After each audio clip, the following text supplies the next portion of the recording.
ప్రత్యేకంగా ప్రసాద్ గారు చాలా కాలం నుంచి నన్ను ఇక్కడికి రమ్మని ఆహ్వానించారు.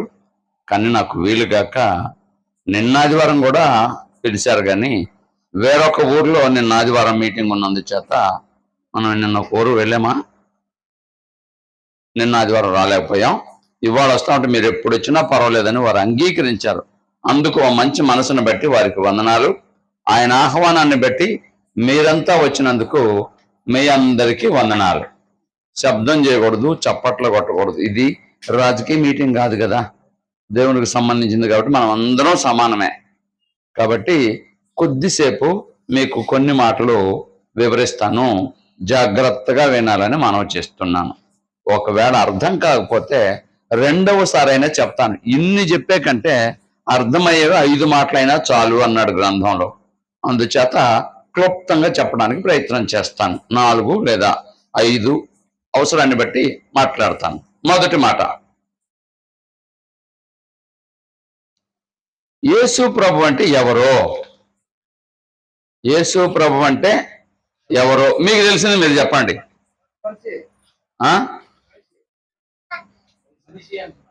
రైట్. ఇంకా మీకు తెలిసింది చెప్పండి. లోకరక్షకుడు. ఇంకా ఎవరైనా చెప్పచ్చు.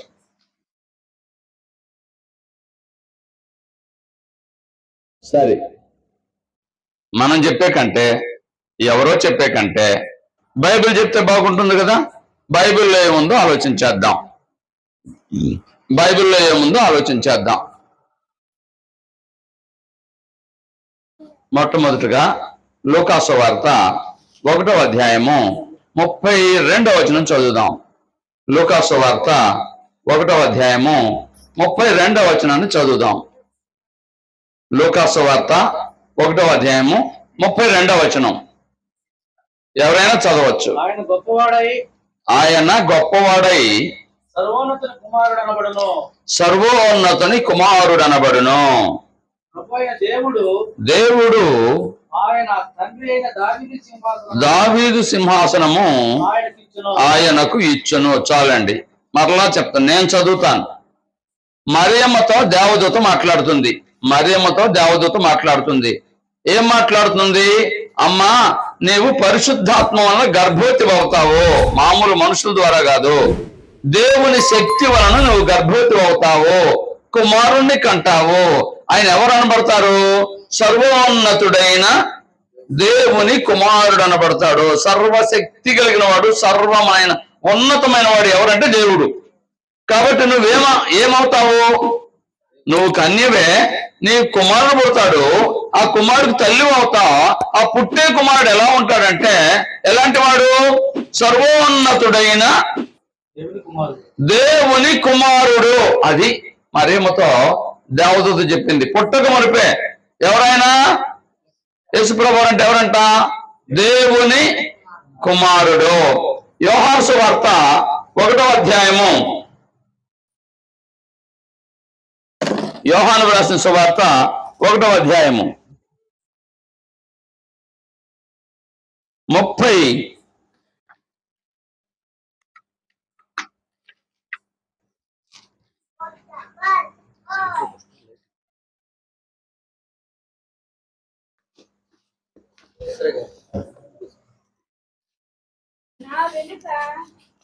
అమ్మా నేను చెప్తాను, వచనం చెప్తాను.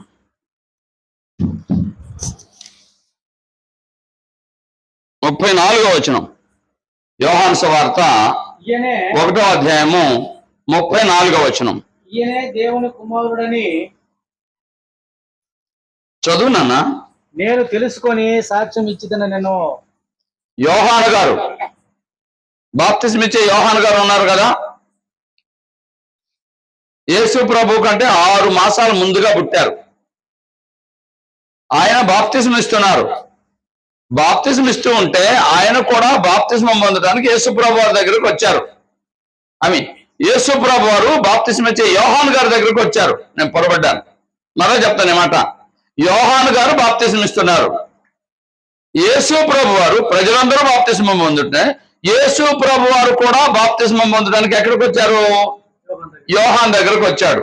వచ్చినప్పుడు యేసు ప్రభుని గురించి యోహాను గారు మాట్లాడిన మాట ఏంటంటే, ఈయన దేవుని కుమారుడు చాలండి.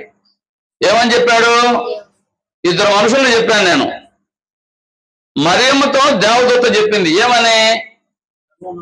నీకు పుట్టబోయే కుమారుడు ఎవరైనా దేవుని కుమారుడు అనబడతాడు అని చెప్పింది దేవదూత. అలాగే బాప్తిస్మ ఇచ్చే యోహాను గారు చెప్తున్నారు. ఏమని చెప్తున్నారు? ఈయన దేవుని కుమారుడు నేను సాక్ష్యం ఇస్తున్నాను. నాకెలా తెలిసింది అంటే, నేను సాక్ష్యం ఇవ్వాలంటే నాకు ఎలా తెలిసిందంటే, నన్ను పంపించిన దేవుడు నాకు ఏం చెప్పాడంటే, నువ్వు బాప్తిజం ఇస్తూ ఉంటే నీ దగ్గరకు అనేక మంది వచ్చి బాప్తిజం పొందుతూ ఉంటారు. ఎవరైతే బాప్తిజం పొందేటప్పుడు ఎవరి మీద పరిశుద్ధాత్ముడు పౌరం లాగా దిగుతాడో మిగిలిన అందరి మీదకి పరిశుద్ధాత్ముడు రాడు. ఒక ఆయన మీదకి పరిశుద్ధాత్ముడు ఆయన వస్తాడు పౌరాకారం లాగా. ఎవరి మీద అయితే పౌరాకారం లాగా పరిశుద్ధాత్ముడు దిగుతాడో ఆయనే నా కుమారుడు అని నాకు దేవుడు చెప్పాడు. నేను బాప్తిజం ఇస్తూ ఉంటే ఆయన మీద పరిశుద్ధాత్ముడు దిగాడు. దానిని బట్టి నేను తెలుసుకుని చెప్తున్నాను. ఏమని? ఈయనే లోక పాపం మోసుకొని పోవు దేవుని గొర్రె పిల్ల, ఈయనే దేవుని కుమారుడు అని చెప్పాడు. నా మాట అర్థమైందా? యేసు ప్రభువారు ఎవరు ఇప్పుడు చెప్పండి? వాళ్ళిద్దరు చెప్పిన మాట, దేవదూత యోహాను చెప్పిన మాటలను బట్టి యేసు ప్రభువారు ఎవరో చెప్తున్నారు. దేవుని కుమారుడు. దేవుని కుమారుడు అంటే మన కుమారులు కావాలంటే ఏం చేయాలి? వివాహం చేసుకుంటే భార్య వలన పిల్లలు పుడతారు. అంతేనా కాదా? మరి దేవుడికి భార్య లేదు కదా, పిల్లలు ఎలా పుట్టారు? దేవుడికి భార్య లేదు, పిల్లలు ఎలా పుట్టారంటే, పిల్లలు కావాలంటే, కుమారులు కావాలంటే 3 సూత్రాలు ఉన్నాయి. ఒకటి, భార్యాభర్తల వలన పిల్లలు పుడతారు. అటువంటి వాళ్ళనే కుమారులు అంటారు. ఎవరినో దారిని పోయేవాడా నా కుమారుడు అని చెప్పుకోలేరు కదా, అవునా కాదా? రెండవది, దత్తత తీసుకుంటే పిల్లలు లేని వారు కొందరిని దత్తత తీసుకుంటారు.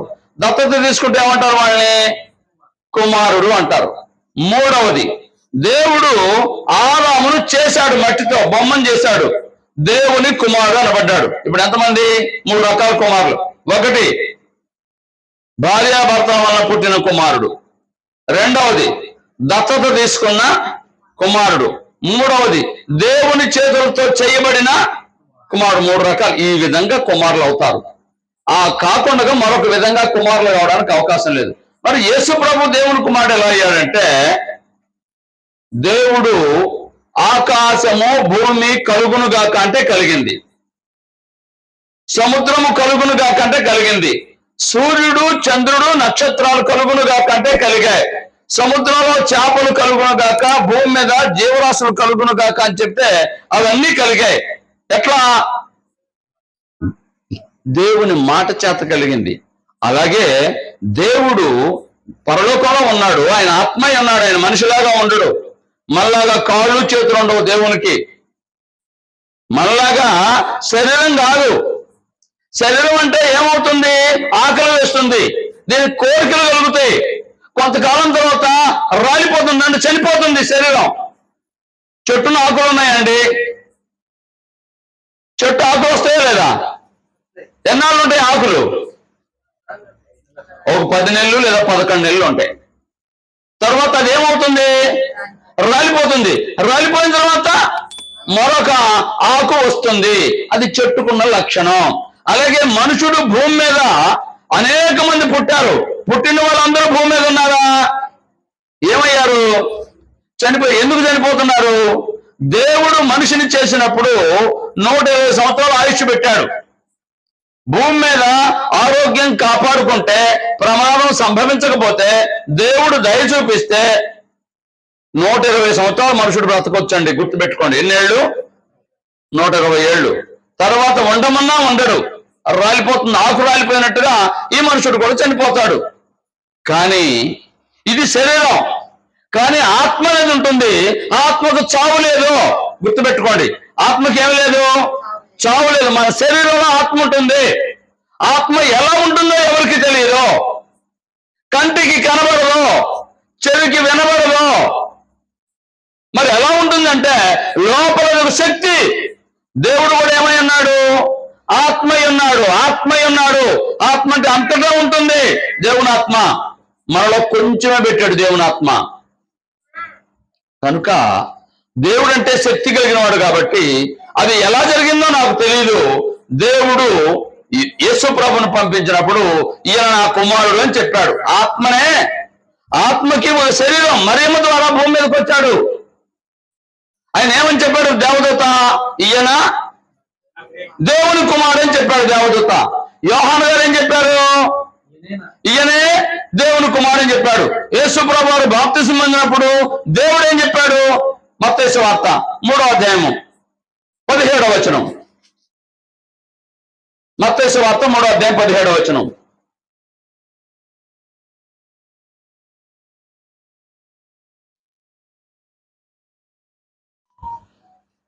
ఇదిగో మరియు ఇదిగో ఈయనే నా ప్రియ కుమారుడు, ఈయనే నా ప్రియ కుమారుడు, ఈయన యందు నేను ఆనందిస్తున్నాను. ఈయన యందు నేను ఆనందిస్తున్నాను. ఒక శబ్దం ఆకాశం నుండి వచ్చిన ఒక శబ్దం పరలోకం నుంచి దిగి వచ్చింది. ఎవరు చెప్పారంటే దేవుడు మాట్లాడాడు. నేను మూడు మాటలు చెప్పాను.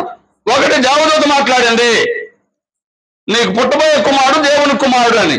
బాప్తిసం ఇచ్చే యోహాను గారు వచ్చి ఈయన దేవుని కుమారుడు అని చెప్పాడు. ఆయన బాప్తిసం పొందేటప్పుడు, యేసు ప్రభువు వారు బాప్తిసం పొందేటప్పుడు దేవుడే ఈయన నా కుమారుడు అని చెప్పాడు.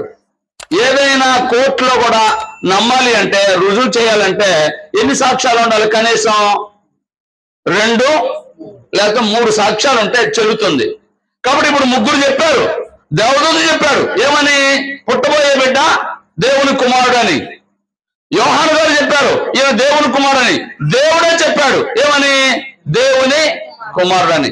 నా మాట ఇప్పుడు అర్థమై ఉండొచ్చు మీకు. యేసు ప్రభు వారు ఎవరో? దేవుని కుమారుడు. ఎలాగయ్యాడంటే అది మాత్రం మనకు తెలియదు. దేవుడు ఎలా వచ్చాడంటే ఎవరు జవాబు చెప్పలేరు. ఎవరైనా చెప్తారా? ఆగండి. దేవుడు ఎలాగ వచ్చాడంటే అది మనకు తెలియదు. ఆది అంతము లేనివాడు, ఆయన శక్తి కలిగిన వాడు, ఏమైనా చేయగలిగిన వాడు. ఆయన తన కుమారుని భూమి మీదకి పంపించాడు. అర్థమైంది కదా?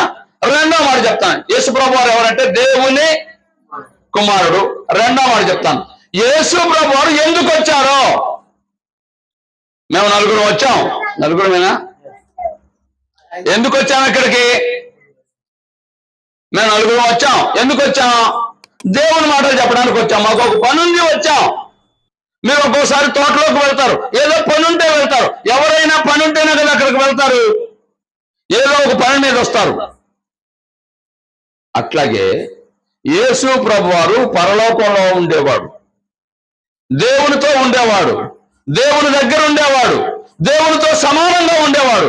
అటువంటి ఆయన భూమి మీదకి ఎందుకు వచ్చాడో, యేసు ప్రభు వారు ఎందుకు వచ్చారో అంటే ఆయన్నే అడుగుదాం. లూకాసు వార్త 19వ అధ్యాయము 10వ వచనం చదువుదాం. లూకాసు వార్త 19వ అధ్యాయం 10వ వచనం.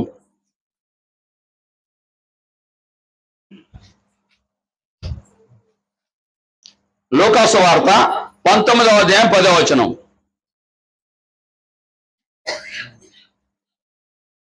ఎందుకనగా నేడు ఈ ఇంటికి రక్షణ వచ్చి ఉన్నది. చదువునన్నా. నశించిన దానిని వెదకి రక్షించుటకు, నశించినటువంటి దానిని వెదకి రక్షించుట కొరకు దేవుని కుమారుడు వచ్చాను. చాలండి. యేసు ప్రభువు వారు ఎందుకు వచ్చారంట? నశించిన దాన్ని వెదకి రక్షించడానికి వచ్చాడట. ఏం నశించింది అంటే మనుషులందరూ దేవుడు యథార్థంగా చేశాడంట. దేవుడు మనిషిని చేసేటప్పుడు. చదువుదాం. ప్రసంగి గ్రంథం 7వ అధ్యాయము 29వ వచనం చదువుదాం. ప్రసంగి గ్రంథం 7వ అధ్యాయం 29వ వచనం. ఇది ఒకటి మాత్రము నేను కనుగొంటిని, ఏమనగా దేవుడు నరులను యథార్థవంతులుగా పుట్టించాడు. జాగ్రత్తగా వినండి. దేవుడు మనుషులను యథార్థవంతులనుగా పుట్టించను. యథార్థవంతులుగానా పాపులుగానా? మనిషి పుట్టినప్పుడు యథార్థవంతుడు, పాపి కాదు. కానీ వివిధమైన తంత్రములు, రకరకాల తంత్రములు కలుగు చేసుకొని ఉన్నారు. చాలండి. ఏం జరిగింది? మనిషిని దేవుడు చేసినప్పుడు చాలా మంచివాడు. అయితే ఆ మనిషి ఏం చేశాడంటే రకరకాల తంత్రాలు కల్పించుకొని చెడిపోయాడు, అంటే పాపం చేశాడు. పిల్లలు ఎవరి మీద పగ పెట్టుకుంటారా? చిన్నపిల్లలు ఎవరైనా పగ పెట్టుకుంటారా? ఏం చేస్తారు? నాన్న రా అంటే ఎత్తుకోవడానికంటే చేతిలోకి వస్తారు, నవ్వుతారు పిల్లలు. ఎవరు వచ్చినా, వాడు దొంగవాడు వచ్చినా మంచివాడు వచ్చినా వాడికి తెలియదు, వాడు నవ్వుతాడు, నవ్వుకొని పెడతాడు పిల్లలు మనం చూడగానే. అట్లాగే కొంత వయసు వచ్చిన తర్వాత రే వాడు మంచోడు కదంటే వాడు చూడగానే వీడు దొంగోడు కావాలని అట్లాగా తిప్పుతాడు. వయసు వచ్చిన తర్వాత వాడితో మాట్లాడటానికి ఇష్టపడ్డు. వాడు మనాలు కాదంటే వాడితో పగ పెంచుకుంటాడు. అవునా కాదా? పుట్టినప్పుడు మంచివాళ్ళ చెడ్డవాళ్ళ? అందరూ మంచివాళ్లే. కొంతకాలం తర్వాత లోకంలో సంగతులను బట్టి చెడ్డవాళ్ళుగా మారిపోతారు. అయితే యేసుప్రభు చెప్తున్నాడు, నశించిన దానిని వెదకి రక్షించడానికి వచ్చాను. గొర్రెలు ఉన్నాయి, గొర్రెలు మేపేవారు ఉంటారు, లేదా పశువులు మేపేవారు ఉంటారు, లేదా రకరకాల వాటిని కాసేవారు లేదా మేపేవారు ఉంటారు. ఏదైనా ఒకటి పోయిందనుకోండి, తప్పిపోయిందనుకోండి, ఏం చేస్తారు? మేళలో కోడి పెంచుకుంటారు కదా, కోడి సాయంకాలం ఇంటికి రాలేదని ఏం చేస్తారు? ఎందుకు? అరే మన కోడి అదేమో లక్షలు కాదు, 100 రూపాయల లోపలే, అయినా దాన్ని వెతుకుతామా లేదా? ఒక కోడి తప్పిపోతే, కనబడకపోతే, మన ఇంటికి రాకపోతే వెతుకుతాం కదా. మన కలుగు చేసిన వాడు మనం తప్పిపోతే, దేవుని దగ్గర రాకపోతే, పాపం చేస్తే ఆయన ఏం చేస్తాడు? వెదికి రక్షిస్తాడు. అందుకు యేసుప్రభు వచ్చింది. నా మాట మరొకసారి చెప్తాను. అమ్మా ఎవరో శబ్దం వస్తుంది, రాకూడదు, మాట్లాడకూడదమ్మా. ఇడిదిరిగి కూర్చోనన్న, నువ్వు మంచి అమ్మాయివు కదా, డబ్బులు కూడా ఇచ్చింది కదా, ఇడిదిరుగు కూర్చోబెట్టమ్మా. మంచి అమ్మాయి నువ్వు, చాలా మంచి అమ్మాయి. రైట్, వినండి. యేసుప్రభు వారు ఎందుకు వచ్చాడంటే పాపులను రక్షించడానికి, నశించిన వారిని వెదకి రక్షించడానికి యేసుప్రభు వారు వచ్చారు. ఎక్కడ రక్షిస్తాడు మీకు అర్థం కావడానికి చెప్తాను. ఇదిగోండి, ఈ ఊర్లో ప్రార్థనలు పెడుతున్నాడు ప్రసాద్ గారు. మీ పేరు ప్రసాద్ గారేనండి? ప్రసాద్ గారు ప్రార్థనలు పెడుతున్నారు. ఎక్కడ పెట్టాలి ప్రార్థన? ఏదో ఒక స్థలం ఉండాలి. అప్పు చేశాడో లేకపోతే ఎవరైనా ఇచ్చారో, ఎంత కష్టపడ్డారో నాకు తెలియదు, మీకు తెలుసు, ఆయనకు తెలుసు, దేవుడికి తెలుసు. ఇది ఏర్పాటు చేశాడో లేదా? ఎందుకు? ఎండైనా వానైనా ఇక్కడ కూర్చొని ఎండ రాకుండా వర్షం పడకుండా ప్రార్థనలు చేసుకోవడానికి ఇది ఏర్పాటు చేశాడు. మనం నివాసం ఉండడానికి మనం ఒక ఇల్లు ఏర్పాటు చేసుకుంటున్నావా లేదా? ప్రార్థన చేసుకోవడానికి ఒక మందిరం ఏర్పాటు చేస్తున్నావా లేదా ఎవరైనా? అయితే యేసు ప్రభు మనుషులను రక్షించాలనుకున్నాడు. ఎక్కడ రక్షిస్తాడు ఆయన? ఎక్కడ రక్షిస్తాడు మీకు అర్థం కావడానికి చెప్తాను. అదే ఊరు? ఏటి ఒడ్డునున్న ఊరు పేరు? ఏటి ఒడ్డునున్న ఊరు పేరు? సిద్ధవటం. సిద్ధవటం దగ్గర పోలీస్ స్టేషన్ ఉందా? ఎందుకుంది పోలీస్ స్టేషన్? ఎందుకు? ఎవరికైనా ఇబ్బంది జరిగితే, జరగరాంది జరిగితే వెళ్ళయ్యా మాకు ఇట్లా ఇబ్బంది జరిగింది, మాకు సహాయం చేయండి అని వాళ్ళ దగ్గరికి వెళ్ళి చెప్పుకుంటే వారు వచ్చి పరిష్కారం చేస్తారా చేయరా? అది పోలీస్ స్టేషన్ ఎందుకుంది? మీ ఊరి కోసమేనా కాదా? అది చుట్టుపక్కల ఉన్న ఊర్లన్నింటి కోసం పోలీస్ స్టేషన్ ఉంది, ప్రభుత్వం ఏర్పాటు చేసింది. ఆ పోలీసు వారు లేదా అధికారులు ఏం చేస్తారంటే ఎవరికి అన్యాయం జరగకుండా జాగ్రత్తగా కాపాడటానికి వారు అక్కడ ఎప్పుడు మన కోసం ఉంటారు.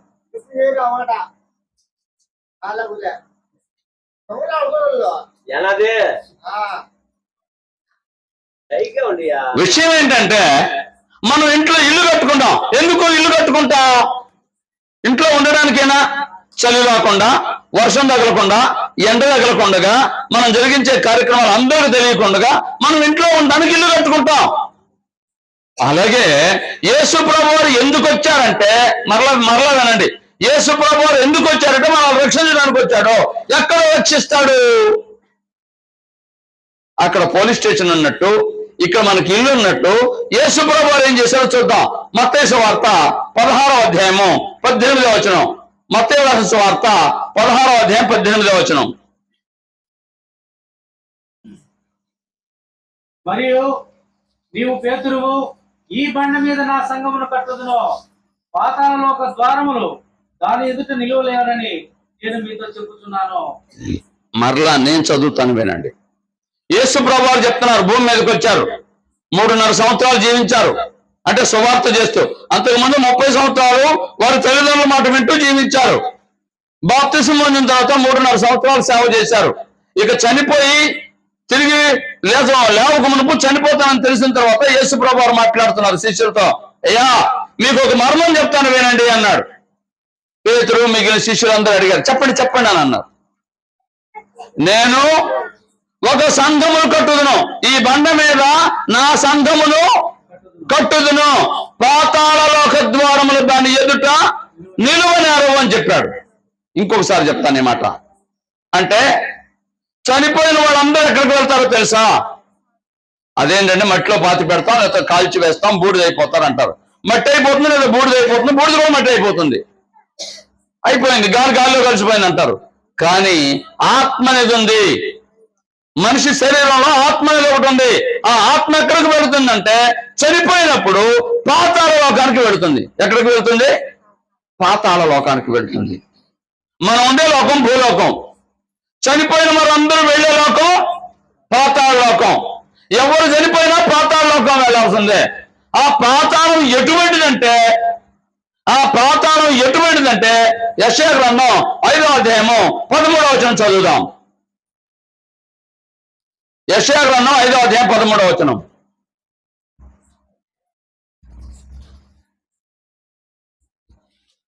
ఐదు 13. కావున ఆ ప్రజలు జ్ఞానము లేకయే చెరపట్టబడిపోతున్నారు. చదివేది సరిగానే ఉంది. 5:13.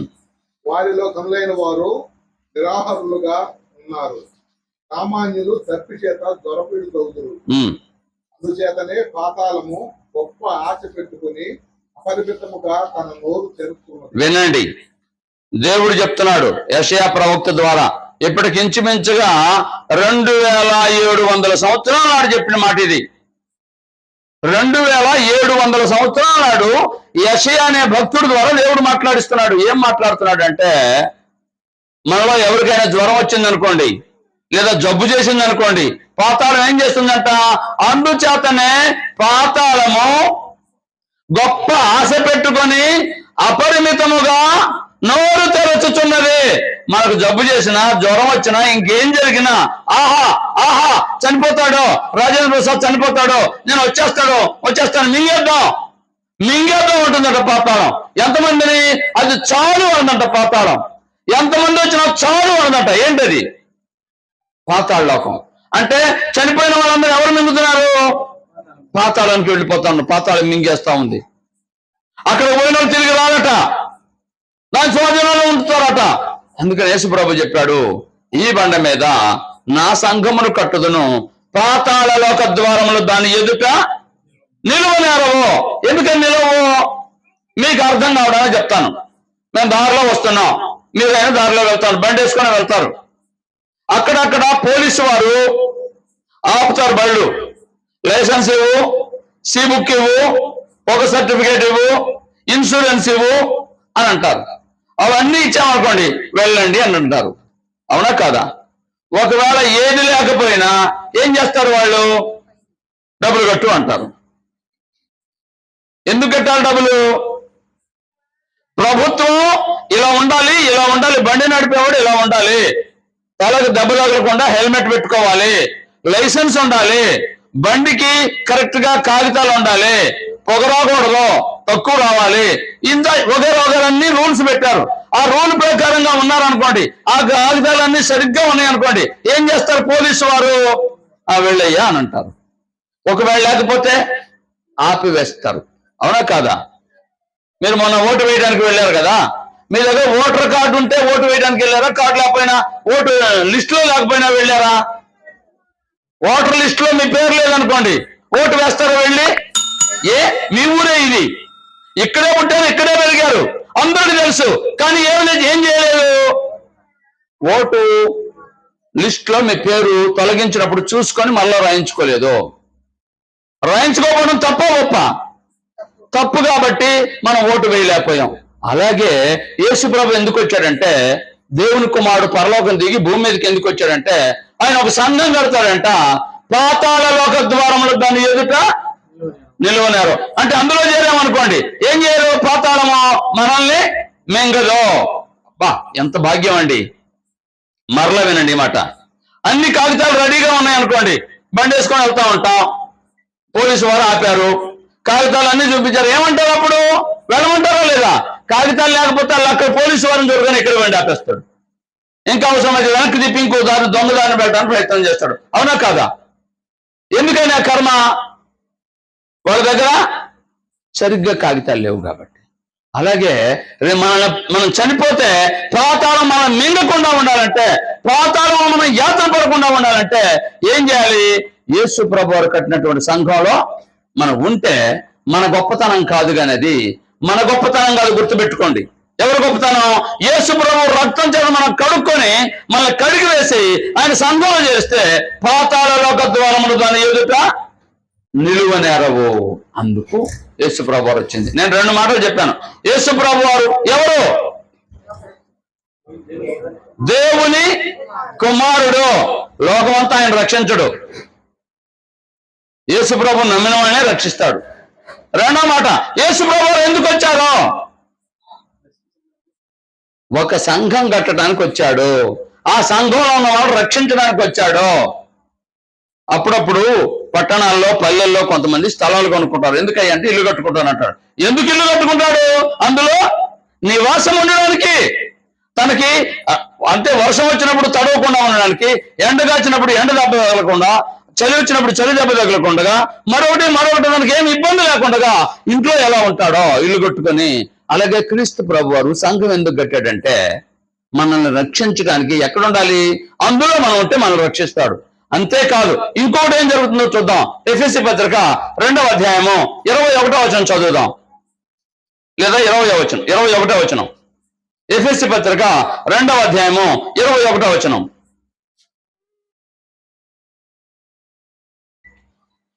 ఎఫెసీ పత్రిక. ప్రతి కట్టడమును ఆయనలో చక్కగా అమర్చబడి ప్రభువునందు పరిశుద్ధమైన దేవాలయం వరకు వృద్ధి పొందుతున్నది. ఆయనలో మీరు కూడా ఆత్మ మూలముగా, గుర్తుపెట్టుకోండి, యేసు ప్రభు వారు సంఘం కడతారంట.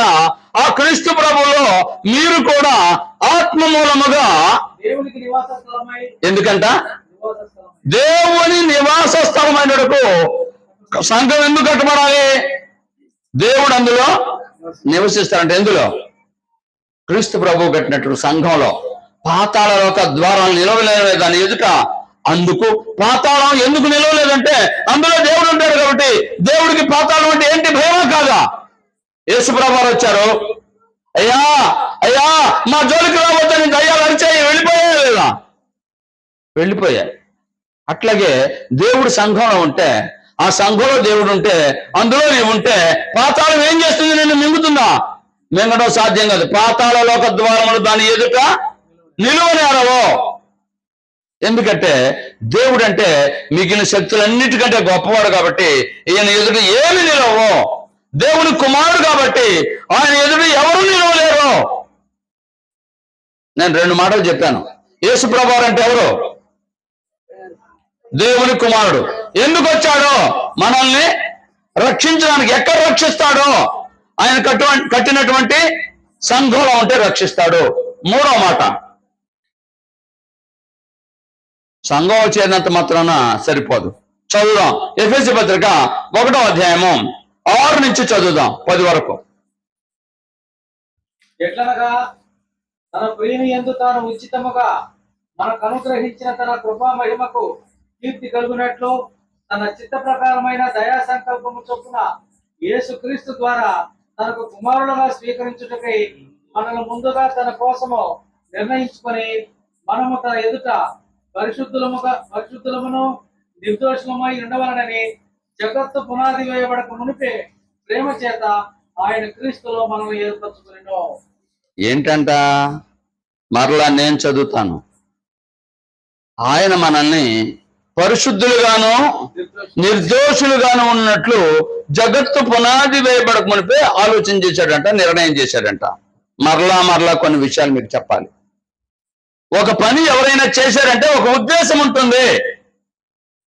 తల్లిదండ్రులు పిల్లల్ని కంటారు, పిల్లలకు వయసు వస్తుంది, వయసు వచ్చిన తర్వాత ఏం చేయాలని ఆలోచిస్తారు తల్లిదండ్రులు? వివాహం చేయాలని ఆలోచిస్తారు, వివాహం చేస్తారు. వాళ్ళు వివాహం చేసినంత వాళ్ళు ఏం చేస్తారు? పిల్లలకు అంటారు. ఎందుకు పిల్లలకు అంటారు? మరలా వారు కూడా వయసు వచ్చిన తర్వాత వాళ్ళని గొప్పవాడిని చేస్తారు, చదివిస్తారు, గొప్పవారిని చేస్తారు. అంటే నా పిల్లలు గొప్పవారంటే నాకు ఘనత కాదా? వాడు పిల్లవాడు పనికి మాలినవాడు అంటే బాధ కాదా? అంటే మన పిల్లలు మన ఎదుట గొప్పవారుగా ఉండి వారి వల్ల మనకు గౌరవం ఘనత రావాలని ఎదురు చూస్తాం. తల్లిదండ్రుల బాధ్యత ఇది, తల్లిదండ్రుల యొక్క ఉద్దేశం అది. మంచిదే కదా. అలాగే దేవుడు కూడా యేసు ప్రభుని ఎందుకు పంపించాడంటే, యేసు ప్రభు ప్రాణం పెట్టి ఒక సంఘాన్ని ఏర్పాటు చేశాడు. ఆ సంఘంలో మనం ఎలా ఉండాలంటే పరిశుద్ధులము, రెండవది నిర్దోషులం. అంటూ దోషం లేని జీవితం జీవించాలి, పరిశుద్ధమైన జీవితం జీవించాలి. పరిశుద్ధం అంటే ఏంటి? పాలల్లో నీళ్లు కలిపారు అనుకోండి, ఏమంటారు దాన్ని? కల్తీ పాలు అంటారు. ఇవాళ అన్ని వస్తువులు కల్తీ అవుతున్నాయా లేదా? ఎందుకు? డబ్బు సంపాదించుకోవడానికి మోసం చేస్తున్నారు. అయితే మన జీవితాలు పరలోకం వెళ్ళాలంటే, దేవునికి మహిమ రావాలంటే ఎలా ఉండాలి? పరిశుద్ధంగా ఉండాలి. దేవుడు ఏ విధంగా కోరాడో, ఏ విధంగా ఉండమని కోరాడో ఆ విధంగా ఉండడానికి ప్రయత్నం చేయాలి. ఏదో ప్రార్థనకు వెళ్ళడం మాత్రమే కాదండి. ప్రార్థనకు వెళితే ఎలా ఉండాలంటే ఎవరిని బూతులాడకూడదు, ఎవరిని దూషించకూడదు. ఒకవేళ వాళ్ళు మనల్ని ఏమైనా అన్నా ఓర్పు కలిగి ఉండాలి. యేసు ప్రభువును దూషించారా, హింసించారా, బాధించారా? మరి ఆయన ఏం చేశాడు? నోరు తిరగలేదు.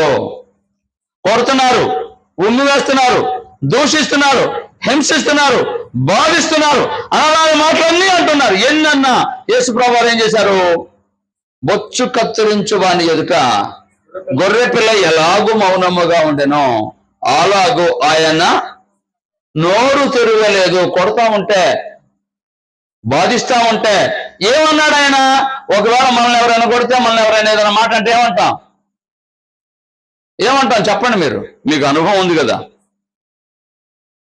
రే నన్ననే వాళ్ళు మాత్రపడవా, నువ్వేంటి, నీ వంశం ఏంటి, నీ జాతి ఏంటి, నీ అదేంటి, ఇదేంటి, నీ వాళ్ళు అట్లా ఇట్లా, ఓ అమ్మ, ఎంత దూరం వెళ్తామో మనం.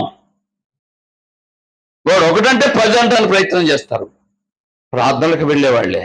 అమ్మా అట్లాంటి వాళ్ళు ప్రార్థనకు వెళ్ళకపోతేనే మంచిది. ప్రార్థనకు వెళ్ళే వాళ్ళు ఎలా ఉండాలంటే పరిశుద్ధులుగా ఉండాలి, నిర్దోషులుగా ఉండాలి, యేసు ప్రభువులాగా ఉండడానికి ప్రయత్నం చేయాలి.